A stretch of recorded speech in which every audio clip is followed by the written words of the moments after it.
अभ्यास 58।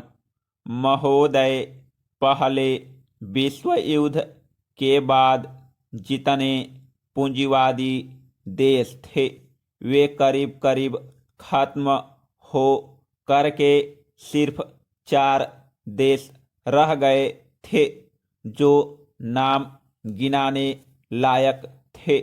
Britain, Japan, America और France. ये 4 राष्ट्र थे, लेकिन दूसरा विश्व युद्ध समाप्त होने के बाद सब देश इतने कमजोर हो गए कि दूसरी श्रेणी में आ गए।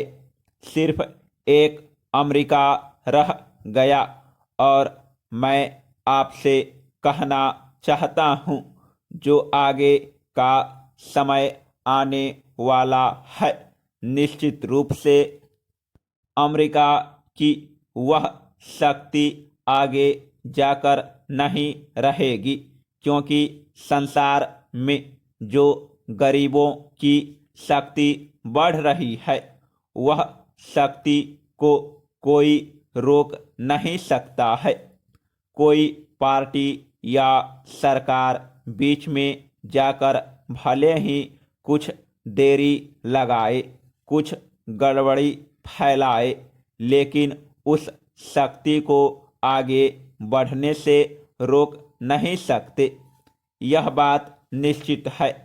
यही वजह है हम लोगों ने देखा, जहां पहली लड़ाई के बाद एक सोवियत रूस का राज्य कायम हुआ था, तब से हिंदुस्तान में, अफगानिस्तान में, टर्की में राष्ट्रीय आंदोलन हुए थे और वह पनपते पनपते दूसरा विश्व युद्ध आते आते यह स्थिति हो गई कि सिर्फ रूस ही समाजवादी देश नहीं रहा, बल्कि और भी कितने देश समाजवादी हो गए और भी कितने राज्य स्वतंत्र हो गए।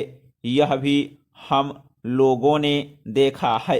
मेरे कहने का मतलब यह है कि दोनों शक्तियों के टकराव में जब गरीबों की शक्ति थी, मजदूरों की शक्ति थी, काम करने वालों की शक्ति थी और दूसरी पूंजीवादी शक्ति थी, उसमें जो कमजोर शक्ति थी वह कमजोर होते हुए भी आगे बढ़ रही है। इसलिए कहा जा सकता है कि अमेरिका की शक्ति का भी ह्रास होगा और अभी जो घटनाएं अंतर्राष्ट्रीय क्षेत्र में हुई है वे इस बात का प्रमाण है कि उनकी शक्ति दिनों दिन कम हुई है। लेकिन यह भी सही है कि इसमें रूस का भी हाथ है।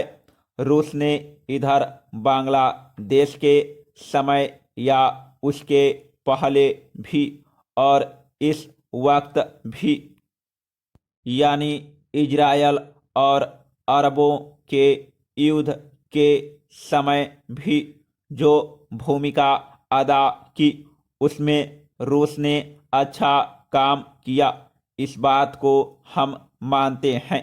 Paragraph change. अभी रूस की तरफ से श्री ब्रेजनेव आए थे और इस सिलसिले में जो समझौता हुआ है उस समझौते को भी हम अच्छा समझौता समझते हैं और इस मानने में अच्छा समझते हैं क्योंकि हिंदुस्तान जब आर्थिक दृष्टि से कमजोर है तो अपनों को मजबूत करने के लिए अगर कोई उपाय करता है तो वह ठीक करता है। लेकिन एक दोस्त हिंदुस्तान में भी है और वह दोस्त यह है कि हिंदुस्तान के लोग इतने भावुक हैं कि वे अपनी भावनाओं के बहाव में बह जाते हैं और इतने बह जाते हैं कि जितना उन्हें नहीं बहना चाहिए।